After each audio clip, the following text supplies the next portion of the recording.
faites peut-être partie des millions de Français à avoir reçu un email qui avait l'apparence d'une convocation officielle par la Brigade de protection des mineurs. Le document menaçait de poursuites pour pédopornographie. Des centaines de victimes ont ainsi été escroquées. Léa Merlier et Joseph Lacroix-Namias ainsi que Bruno Chastanier ont enquêté. Vous l'avez peut-être reçu vous aussi. Un mail aux allures officielles avec ce message plutôt inquiétant. Vous faites l'objet d'une enquête pouvant mener à plusieurs poursuites judiciaires, à savoir la pédopornographie et l'atteinte sexuelle. Des accusations très graves. L'auteur du mail exige aussi le paiement d'une amende pour effacer ces prétendues charges judiciaires. Jusqu'à plusieurs milliers d'euros, comme nous l'expliquait cette victime que nous avions rencontrée. Il nous demande de payer une amende de 8 578 €. Et toute procédure sera effacée et annulée. Alors là, j'ai de suite compris que c'était une arnaque. La convocation semble pourtant authentique. Cachet officiel, signature d'un haut responsable de la police ou encore article du code pénal.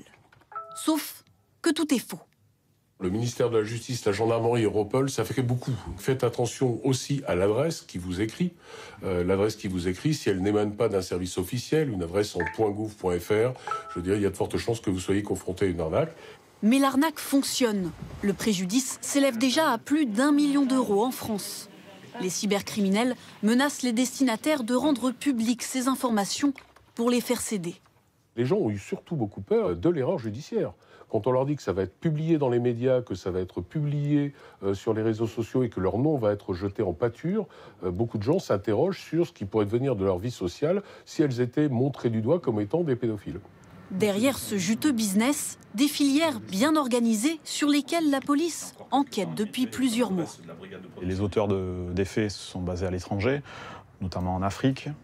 Une filière ivoirienne semblerait voir le jour.